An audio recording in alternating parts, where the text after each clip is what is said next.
forget to subscribe, like, and share. Bismillahirrahmanirrahim. Assalamualaikum warahmatullahi wabarakatuh. Alhamdulillah rabbil alamin. Wa sallallahu wasallam ala sayyidina Rasulillah Muhammad wa ala alihi wa sahbihi ajma'in.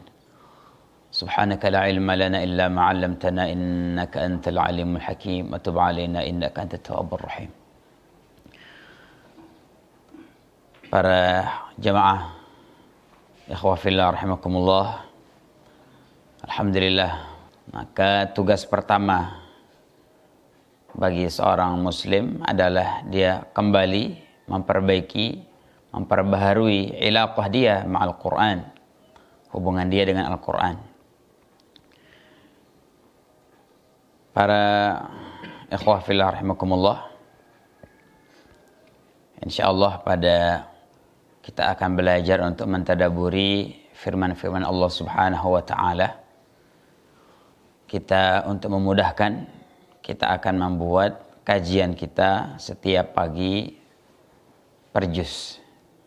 Hari ini adalah hari yang pertama, maka secara otomatis hari ini adalah juz yang pertama.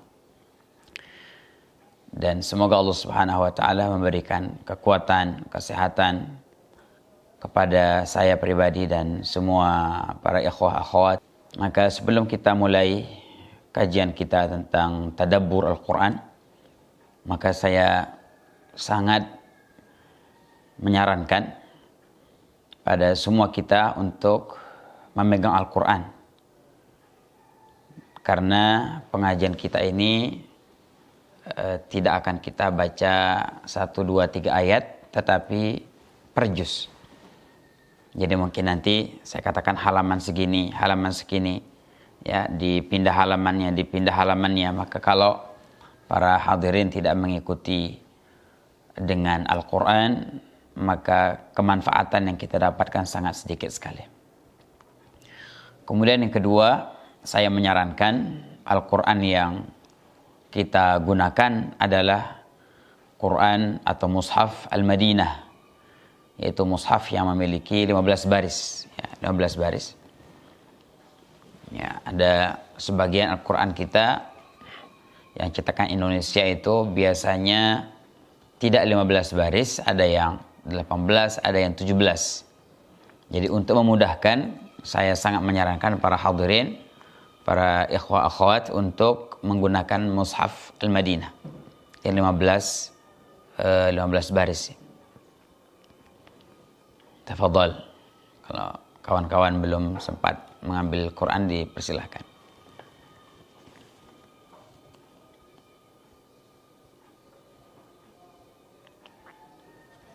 Ya, kalau belum punya, ya mudah-mudahan hari berikutnya kita punya Al-Quran yang memang standar Al-Madinah. Di samping sangat mudah untuk kita baca dari segi tulisan, kemudian Mushaf Madinah lah sekarang yang jadikan standar untuk internasional. Juga Mushaf Madinah itu adalah mushaf yang mengikuti standar Sayyidina Utsman ibn Affan, atau mushaf yang diperbanyak oleh Sayyidina Utsman ibn Affan radhiyallahu anhu, yang berasal juga daripada mushaf yang ditulis pada zaman baginda Nabi sallallahu alaihi wasallam di bawah pengawasan baginda Nabi sallallahu alaihi wasallam.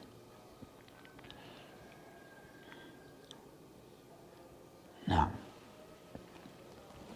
untuk bertabarruk saya bacakan dulu surah Al-Fatihah dan awal daripada surah Al-Baqarah. A'udzu billahi minasy syaithanir rajim. Bismillahir rahmanir rahim. Alhamdulillahi rabbil alamin. Ar-Rahmanir Rahim. Maliki yaumiddin. Iyyaka na'budu wa iyyaka nasta'in. Ihdinas siratal mustaqim. Siratal ladzina an'amta 'alaihim ghairil maghdubi 'alaihim waladdallin. Amin.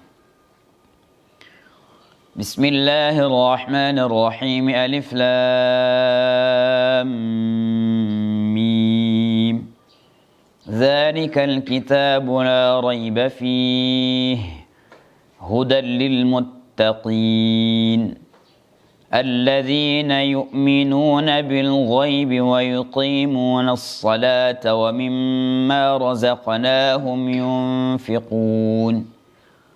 والذين يؤمنون بما أنزل إليك وما أنزل من قبلك وبالآخرة هم يوقنون أولئك على هدى من ربهم وأولئك هم المفلحون صدق الله العظيم. Para hadirin, ikhwan akhwat yang dimuliakan Allah Subhanahu wa taala. Juz ke-1 yang termasuk juga dalam rangkaian suratul Baqarah dimulai daripada suratul Fatihah. Dalam suratul Fatihah Allah Subhanahu wa taala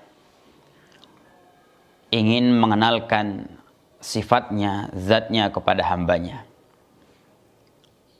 Sebelum seseorang itu melanjutkan membaca Al-Quran dari awal sampai akhir, yang paling penting untuk dia ketahui adalah siapakah yang menurunkan Al-Quran ini. Dengan mengetahui kebesaran, keagungan zat yang menurunkan Al-Quran, maka kita akan membaca Al-Quran dengan penuh perasaan ta'zim. Kita merasakan keagungan Allah, merasakan bahwa kita itu diciptakan oleh Allah. Maka kita membaca Al-Quran kaqiraati abd, seperti pembacaan seorang hamba, bukan seperti pembacaan seorang tuan yang mendapatkan laporan-laporan daripada pembantu-pembantunya. Maka tanpa mewujudkan yakin yang betul kepada Allah, ma'arifah, mengenal sifat-sifat Allah Subhanahu wa taala, maka kemanfaatan yang akan kita dapatkan dari Al-Quran sangat sedikit sekali. Maka Allah Subhanahu wa taala mengenalkan dirinya kepada hambanya melalui sifatnya. Karena tidak mungkin seorang hamba itu akan mengenal zat Allah. Nabi Allah Musa alaihissalam pernah meminta kepada Allah Subhanahu wa taala, qala rabbi arini anzur ilaik. Ya Allah, berikanlah kesempatan kepadaku untuk melihat zatmu. Maka Allah berfirman, qala lan tarani, engkau tidak akan bisa melihatku. Seukuran seorang nabi yang begitu kuat, Nabi Allah Musa alaihissalam, cerita-cerita tentang kekuatan Nabi Allah Musa alaihissalam pun banyak diceritakan di dalam Al-Quran. Tetapi untuk mengetahui zat Allah Subhanahu wa taala pun beliau tidak sanggup. Maka Allah Subhanahu wa taala mengenalkan dirinya kepada hambanya melalui sifat-sifat yang Allah Subhanahu wa taala sebutkan di dalam Al-Quran. Di antara sifat Allah Subhanahu wa taala adalah Ar-Rahman Ar-Rahim, Rabbil Alamin, Ar-Rahman Ar-Rahim, Maliki Yaumiddin. Setelah Allah Subhanahu wa taala mengenalkan sifatnya kepada kita, baru Allah Subhanahu wa taala memberitahu siapakah diri kita. Setelah kita mengetahui rububiyah Allah, ketuhanan Allah, maka kita mengetahui ubudiyah kita kepada Allah. Maka kita mengatakan iyyaka na'budu wa iyyaka nasta'in ihdinas siratal mustaqim. Kita meminta kepada Allah Subhanahu wa taala, menyembah kepada Allah, mengharap hanya kepada Allah Azza wa Jalla. Kemudian siratal ladzina an'amta 'alaihim ghairil maghdubi 'alaihim waladdallin. Setelah kita meminta diberikan hidayah oleh Allah, kita minta kepada Allah supaya kita diistiqamahkan di dalam jalur kebaikan. Karena tidak sedikit orang-orang yang pada awalnya diberikan nikmat oleh Allah Subhanahu wa taala untuk mengikuti jalan yang benar, tiba-tiba di tengah perjalanan ya'khudh yamnah wa yasrah, dia pindah ke kiri, belok ke kiri, belok ke kanan. Maka Allah berfirman, wa anna hadha sirati mustaqiman fattabi'uh. Dan sesungguhnya jalanku ini adalah jalan yang lurus. Wa kadzalika ja'alnakum ummatan wasata, dan begitulah kami telah menjadikan kalian tuh umat yang pertengahan. Ada jalan yang terlalu ke kanan, ada jalan yang terlalu ke kiri. Siapakah jalan yang terlalu ke kanan? Yaitu orang-orang Nasrani. Mereka yang ingin mendekatkan dirinya kepada Allah Subhanahu wa taala, lakin akan tetapi dengan cara yang menurut mereka itu benar. Ya. Maka ahlul kitab dari Nasrani, mereka itu mengharamkan perempuan tidak boleh menikah. Ya. Kemudian mengharamkan makan kepada diri mereka, yang terkenal dengan nama para pendeta, ya, qisis atau rahbaniyah. Mereka tinggal di ujung-ujung gunung, ya. Mereka tinggal di dalam peribadatan mereka di gereja mereka, tapi mereka tidak boleh mendekati perempuan, ya. Mereka harus membujang seumur hidup mereka. Nah, ini adalah jalan yang terlalu ke kanan, ya. Hanya mementingkan akhirat ukhrawi saja, walaupun ukhrawi itu menurut cara mereka. Kemudian ada lagi yang terlalu ke kiri, yaitu ahli kitab daripada orang-orang Yahudi. Orang Yahudi kerjaannya bunuh para nabi, kemudian menyelewengkan At-Taurah, kemudian mengambil kemanfaatan dari manusia sebanyak-banyaknya, ya, tidak pernah bersyukur kepada Allah Subhanahu wa taala. Kalau Taurat itu tidak sesuai dengan nafsu mereka, maka mereka akan merubah Taurat itu. Bukan mereka mengikutkan diri mereka kepada Taurat, tapi mereka akan mengikutkan Taurat kepada hawa nafsu mereka. Maka Allah Subhanahu wa taala, ya, memerintahkan kepada kita untuk kita diminta diistiqamahkan supaya istiqamah dalam jalan kebaikan. Itu intisari daripada surah Al-Fatihah. Kemudian dalam suratul Baqarah, Allah Subhanahu wa taala di awal suratul Baqarah menceritakan 3 jenis manusia. Yang pertama yaitu orang-orang yang beriman. Kalau kita perhatikan, para jamaah bisa melihat dari Al-Quran, dari ayat pertama sampai ayat ke-5 daripada suratul Baqarah, Allah Subhanahu wa taala khusus menceritakan tentang orang-orang yang beriman. Maka di situ Allah Subhanahu wa taala menyebutkan, ya, tanda-tanda orang yang beriman adalah orang yang beriman dengan yang ghaib, mendirikan salat, dan mereka menginfakkan apa yang direzekikan oleh Allah Subhanahu wa taala. Kemudian beriman dengan kitab-kitab yang diturunkan sebelum Al-Quran, ya, apa yang diturunkan kepada Rasulullah SAW dan apa yang diturunkan kepada nabi-nabi sebelum baginda Nabi SAW. Kemudian wabil akhirati hum yuqinun, mereka beriman dengan hari akhir, ya, mereka yakin dengan datangnya hari akhir. Maka inilah sifat-sifat yang Allah Subhanahu wa taala sebutkan yang berkenaan tentang orang yang beriman. Kemudian dari ayat yang ke-6 sampai ayat yang ke-7, ya, 6 dan ke-7, Allah Subhanahu wa taala menceritakan jenis manusia yang kedua, yaitu orang-orang kafir. Orang-orang yang memang tidak mengimani adanya Allah Subhanahu wa taala. Kemudian yang berikutnya dari ayat yang ke-8 sampai ayat yang ke-20. Perhatikan dari kata-kata wa minan nasi may yaqulu amanna billahi wa bil yawmil akhir wa ma hum bimu'minin sampai dengan ayat yang ke-20 yang berakhir innallaha ala kulli syai'in qadir. Di dalam ayat ini Allah Subhanahu wa taala menceritakan tentang sifat-sifat orang-orang munafiqin. Orang-orang munafiqin. Nah, maka orang-orang munafik ini ada 2 jenis. Yang pertama, memang mereka itu syirik kepada Allah Subhanahu wa taala, al-musyrikin. Mereka itu musyrik tetapi mengaku beriman kepada Allah. Jadi munafikin ada 2 jenis. Yang pertama musyrikin, yang kedua ahlul kitab. Ya. Maka dari ayat yang ke-21, ya, jadi ayat yang ke-21 di halaman ke-4. Bisa perhatikan dari Mushaf Al-Madinah, ya, ayat ke-21 sampai ayat ke-39 di halaman 7, Allah Subhanahu wa taala ingin menyampaikan peringatan-peringatan kepada orang-orang munafikin dan musyrikin. Ya. Orang-orang munafikin yang musyrik kepada Allah Subhanahu wa taala. Allah Azza wa Jalla memerintahkan kepada mereka untuk menyembah Allah Subhanahu wa taala yang menciptakan mereka.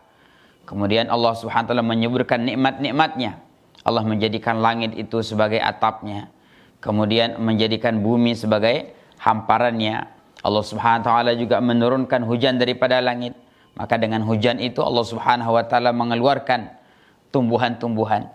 Jadi Allah Subhanahu wa taala mengingatkan kepada mereka tentang nikmat-nikmat yang Allah berikan.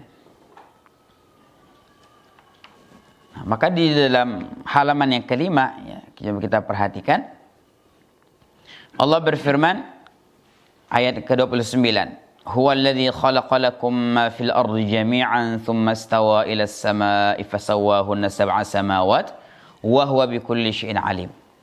Allah Azza wa Jalla berfirman, dialah Allah yang telah menciptakan bagi kalian apa yang ada di bumi dan apa ada di langit. Jadi apa saja yang dilihat oleh pandangan kita hari ini, itu semua adalah merupakan ciptaan Allah Subhanahu wa taala. Maka setelah itu Allah Azza wa Jalla berfirman, wa idz qala rabbukal malaikati inni ja'ilun fil ardi khalifah. Thayyib. Ma wajhul munasabah? Apa kecocokan antara ayat yang ini? Tadi Allah Subhanahu wa taala menceritakan tentang penciptaan bumi, langit, dan segala yang ada dalam bumi dan langit. Kemudian Allah menceritakan tentang Nabiullah Adam alaihissalam. Seakan-akan kalau kita tidak perhatikan, seakan-akan dia itu ayat yang terpotong. Tidak ada hubungan antara keduanya. Para jamaah, ikhwan akhwat yang dimuliakan Allah Subhanahu wa taala, Al-Quran itu adalah wihdah mutakamilah. Satu kesatuan yang saling menyempurnakan dan tidak bisa kita buat dia menjadi bagian-bagian kecil, jadi parsial, juz'i, ya. Jadi Al-Quran itu sifatnya seperti itu, berbeda dengan selain Al-Quran, ya. Misalnya kalau fikih, yaudah fikih bahas fikih aja, ya. Tauhid dia bahas tauhid dan lain sebagainya. Nanti di fikih juga ada bab khusus, bab wudu ya bab wudu, tidak akan membahas bab zakat. Bab zakat tidak akan membahas bab puasa, sampai begitulah seterusnya ila ma hunalik. Thayyib, ma wajhul munasabah di antara ayat ke-29 dengan 30? Maka para ahli tafsir mengatakan kecocokannya adalah kalau di dalam ayat ke-29 Allah Subhanahu wa taala menceritakan tentang penciptaannya, tentang bumi, langit, makhluk-makhluk yang tidak bernyawa. Ya. Jadi seakan-akan orang-orang musyrik akan mengatakan, oke, kami yakin, kami percaya kalau bumi, langit ini diciptakan oleh Allah Subhanahu wa taala. Tetapi bagaimana tentang manusia yang akan mengurus bumi? Maka Allah Azza wa Jalla juga mengatakan, manusianya juga aku yang ciptakan. Langitnya aku yang ciptakan, kata Allah, buminya aku yang ciptakan, kemudian manusianya juga aku yang menciptakannya. Ya, maka itu cerita tentang bagaimana Allah Subhanahu wa taala ya, menciptakan Nabiullah Adam alaihissalam. Kemudian dari ayat yang ke-40 ya, Allah Subhanahu wa taala dari sini ya, panjang sekali Allah Azza wa Jalla ingin berbicara kepada munafikin yang kedua, yaitu orang-orang ahli kitab. Ya. Jadi orang-orang ahli kitab itu orang-orang yang mengatakan kami beriman dengan Allah Subhanahu wa taala, tetapi mereka tidak mau beriman kepada baginda Nabi sallallahu alaihi wasallam. Ya. Maka keimanan mereka itu tidak diterima. Seandainya mereka itu ikhlas dalam imannya, pastinya mereka akan mengikuti baginda Nabi sallallahu alaihi wasallam. Maka kalau para jamaah memperhatikan dari ayat ke-40 halaman 7 sampai ke akhir juz 1 ya, sampai ke ayat 141. Itu luar biasa ya. kurang lebih 101 ayat yang Allah Subhanahu wa taala peruntukkan kepada ahli kitab. Apa yang Allah Subhanahu wa taala sebutkan dalam Al-Qur'an, pertama itu memang untuk ahli kitab. Tetapi manfaatnya atau perintah itu juga bukan hanya tertuju kepada mereka. Karena ahli kitab tidak membaca Al-Qur'an. Yang membaca Quran itu kita. Maka maksud daripada penyebutan sifat-sifat ahli kitab di dalam juz 1 ini, lana laisa lahum. Ini untuk kita, bukan untuk mereka. Ya. Jadi apa saja Allah Subhanahu wa taala ceritakan, ya. Agak panjang sedikit ini karena kita membahas satu juz, ya. Allah Subhanahu wa taala, ya, di halaman 8 ayat ke-49. Allah Subhanahu wa taala menceritakan nikmat-nikmat yang Allah berikan kepada Bani Israel ahli kitab. Yang pertama, Allah Subhanahu wa taala menyelamatkan Bani Israel daripada azab Fir'aun. Yasumunakum su'al adabi yudzabbihuna abna'akum wa yastahyuna nisa'akum. Mereka, Fir'aun, itu menyembelih anak-anak laki-laki mereka dan membiarkan hidup anak-anak perempuan mereka. Wa fi dzalikum bala'um min rabbikum azim. Dan dalam yang demikian itu adalah satu ujian daripada Tuhan kalian yang besar. Para jamaah yang saya muliakan, diperhatikan. Wa fi dzalikum bala'un min rabbikum azim. Ini harus kita yakini. Bala yang menimpa Bani Israel itu juga berasal daripada Allah Azza wa Jalla. Wa fi dzalikum bala'un min rabbikum. Yang mengazab mereka itu Fir'aun secara zahir. Tetapi Allah berfirman, bala min rabbikum. Ujian ini dari Tuhan kalian. Artinya yang mendatangkan Fir'aun kepada Bani Israel adalah Allah. Ketika mereka tidak mau kembali kepada perintah Taurat, maka Allah Subhanahu wa taala datangkan seorang Fir'aun untuk menyembelih mereka. Maka apabila Bani Israel ingin kembali diselamatkan oleh Allah Subhanahu wa taala, maka adalah mereka mendekatkan diri mereka kepada Allah Azza wa Jalla. Sama hari ini yang terjadi dalam kehidupan kita. Ujian, cobaan, ya.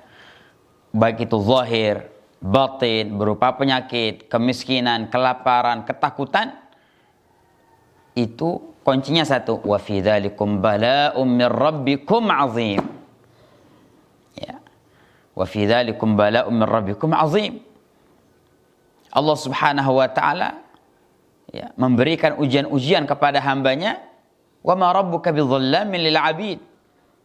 Apa yang terjadi kepada diri seorang hamba itu murni sebab perbuatan manusia itu sendiri. Allah Subhanahu wa taala mengikuti hukum sebab dan akibat. Itu sunnatullah. Jadi subhanallah, ya. Begitu ujian yang begitu berat kepada Bani Israel, Allah katakan mir rabbikum. Itu dari Tuhan kalian. Kemudian nikmat yang kedua yang Allah Azza wa Jalla berikan kepada Bani Israel ketika mereka dikejar oleh Fir'aun, wa idz faraqna bikumul bahra fa anjaynakum wa gharaqna ala fir'aun wa antum tanzurun. Kami telah membelahkan lautan bagi kalian, ya. Dalam ayat lain Allah Subhanahu wa taala berfirman, fadrib bi'asakal bahr fanfalaqa fakana kullu firqin kattawdil azim. Allah Subhanahu wa taala memerintahkan kepada Nabi Musa alaihissalam untuk memukulkan tongkatnya ke lautan, dan lautan itu terbelah menjadi 12. Masing-masing daripada suku Bani Israel itu diberikan satu jalur oleh Allah Subhanahu wa taala. Allah berfirman, wa aghraqna ala fir'aun. Kami tenggelamkan Fir'aun, wa antum tanzurun, dan kamu lihat dengan mata kamu sendiri. Maka wahai ahli kitab, kenapa kamu tidak mau beriman kepada Allah Subhanahu wa taala? Kemudian yang ketiga, ketika Allah Subhanahu wa taala telah memberikan nikmat yang begitu besar kepada Nabiullah Musa. Allah Azza wa Jalla telah memanggil Nabiullah Musa alaihissalam untuk bermunajat kepada Allah di Tur Sina. Kemuliaan bagi Nabi Musa juga kemuliaan bagi Bani Israel. Dipilihnya Nabiullah Musa, dipanggilnya beliau ke Tur Sina Walaupun tidak semua Bani Israel yang ikut, tetapi itu juga kemuliaan bagi mereka. Begitu Allah muliakan Nabi mereka, tetapi malah mereka murtad kepada Allah. Ya. Tsumma takhaltumul ijla min ba'dihi wa antum zalimun. Ketika Nabiullah Musa meninggalkan mereka, tiba-tiba mereka mengambil atau menyembah patung anak sapi dengan godaan daripada Musa Samiri alaihi la'nah. Tetapi Allah berfirman, "Tsumma 'afawna 'ankum min ba'di dzalika la'allakum tashkurun." Wahai Bani Israel, wahai Ahlul Kitab, wahai orang-orang Yahudi, walaupun kalian telah berbuat sedemikian rupa, Nabi kalian aku pilih menjadi seorang kalimullah, dan kalian murtad kepada aku, "Tsumma 'afawna 'ankum min ba'di dzalika la'allakum tashkurun." Tapi Allah berfirman, aku maafkan kalian supaya kalian bisa bersyukur. Nikmat apa lagi? Yang berikutnya adalah Allah Subhanahu memberikan kitab kepada Nabiullah Musa alaihissalam. Wa idh atayna Musal kitabal furqana la'allakum tahtadun. Ya. Kemudian apa lagi? Ketika mereka itu berbuat zalim, karena mereka itu telah menyembah patung anak sapi, maka Allah berfirman, sekarang bunuhlah diri kalian. Ya. Maka Nabiullah Musa alaihissalam diceritakan dalam kitab-kitab tafsir, cara Allah Subhanahu wa taala menerima taubat orang-orang yang menyembah patung anak sapi, Allah Azza wa Jalla perintahkan mereka untuk mengambil pisau, masing-masing membunuh ibunya, membunuh ayahnya, membunuh anaknya, dan membunuh dirinya dia sendiri. Fataba alaikum. Maka Allah Subhanahu wa taala baru menerima taubat kepada mereka. Innahu huwat tawwabur rahim. Itu pun Allah Subhanahu wa taala ampuni dosa mereka. Tetapi wa idh qultum ya Musa lan nu'mina laka hatta narallaha jahrah. Nikmat yang begitu banyak Allah berikan yang kita sebutkan tadi, tetapi Bani Israel, orang-orang Yahudi, mengatakan, wahai Musa, kami tidak ingin beriman kepada engkau kecuali kami melihat Allah dengan mata kami sendiri. Maka Allah Subhanahu wa taala mengirimkan petir kepada mereka sehingga mereka mati semuanya. Tetapi Allah Subhanahu wa taala berkasih sayang lagi kepada Bani Israel, para orang Yahudi. Summa ba'atsnakum min ba'di mautikum la'allakum tashkurun. Setelah kalian berbuat meminta satu perkara yang sangat tidak beradab kepada Allah, ya, kalian aku matikan kata Allah, tapi aku pun memberikan nikmat, kami bangkitkan lagi kalian. Summa ba'atsnakum min ba'di mautikum la'allakum tashkurun. Nikmat apa lagi? Subhanallah, ini panjang ini ya. Wa dhallalna 'alaikumul ghamam wa anzalna 'alaikumul manna wassalwa. Allah Subhanahu wa taala ketika memerintahkan kepada Nabiullah Musa alaihissalam untuk mengembalikan Bani Israel kembali ke Filistin, mereka dihukum oleh Allah Subhanahu wa taala tidak keluar daripada lembah Tih selama 40 tahun. Tapi pada saat itu Bani Israel taat kepada Allah, mengikuti ajaran Taurat Nabiullah Musa alaihissalam, maka Allah Azza wa Jalla memberikan nikmat yang luar biasa kepada mereka. Makan, minumnya, pakaian ditanggung oleh Allah. Ya. Wa dhallalna 'alaikumul ghamam. Selama 40 tahun Bani Israel tidak letih-letih, enggak usah capek-capek buat rumah. Allah Subhanahu wa taala kalau siang hari supaya mereka tidak kepanasan, Allah kirimkan awan untuk mereka. Jadi enggak kepanasan, ya. Untuk makanannya Allah turunkan apa? Burung yang sudah matang, terpanggang. As-salwa. Minumannya, minum yang paling bagus yaitu al-mannu. Ya. Dan sekarang al-mannu itu ya boleh kita ibaratkan seperti propolis lah. Ya. Makanya itu salah satu perobatan yang luar biasa. Baik. Maka Allah berfirman, "Kulu min thayyibati ma razaqnakum wa ma zalamuna walakin kanu anfusahum yadhlimun." Kemudian selepas itu Allah Subhanahu wa taala ceritakan lagi ya di ayat yang ke-60. Ketika mereka minta minum kepada Nabiullah Musa alaihissalam, maka Allah Azza wa Jalla perintahkan kepada Nabiullah Musa untuk memukulkan tongkatnya. Ya, kita memfasihkan hurufnya, melancarkannya. Bukan hanya itu, tetapi haqqa tilawatihi itu adalah ketika bacaan Al-Quran itu sudah merasuk dalam hati kita. Itulah haqqa tilawati. Apakah ahlu kitab tidak membaca Taurat? Mereka baca. Tetapi kenapa mereka melakukan perkara-perkara yang kita sebutkan tadi? Karena mereka membaca, tetapi mereka tidak membacanya dengan haqqa tilawatihi. Begitu juga apabila kita sebagai umat Islam, kita baca Quran. Di mana-mana kita musabaqahkan. Kalau ada acara apa-apa, itu kita baca. Ya. Tetapi kita belum melihat ya, ada kesan Al-Quran dalam kehidupan kita. Ya. Belum ada andil Al-Quran dalam menentukan sikap-sikap kita dalam setiap hari. Ini menunjukkan kita tuh belum membaca Quran secara haqqa tilawati. Ya. Masya Allah. Jadi ini kenapa Allah Subhanahu Wa Taala ya, menyebutkan ayat 121 ini. Ya. Itu untuk mengingatkan kita baca Quran bukan hanya sekadar baca, tetapi bitadabbur dan mengambil manfaat darinya. Taib. Kemudian di akhir daripada juz 1 ini Allah Subhanahu wa taala menceritakan Nabi Ibrahim dan Nabiullah Yaqub dan lain-lainnya. Supaya ya, mengakhiri juz ini, ya, mengakhiri cerita Ahlul Kitab, Allah Subhanahu wa taala ingin memberikan gambaran kepada kita bahwa semua agama para nabi itu sama. Dimulai dari Nabi Ibrahim, Abul Anbiya, sampai dengan baginda Nabi sallallahu alaihi wasallam. Jadi kalau begitu, kenapa kalian wahai Ahlul Kitab membeda-bedakan antara para nabi itu? Sebagaimana Nabi Ibrahim itu nabi, Yakub itu nabi, Isa itu nabi, Musa itu nabi, Muhammad juga nabi. Mereka membawa satu risalah yang sama. Ya. Maka Allah Subhanahu wa taala berfirman, ya, menceritakan tentang Nabi Ibrahim alaihissalam, Nabi Ismail alaihissalam, ya, di halaman 21 ya, ayat yang ke 140 ya.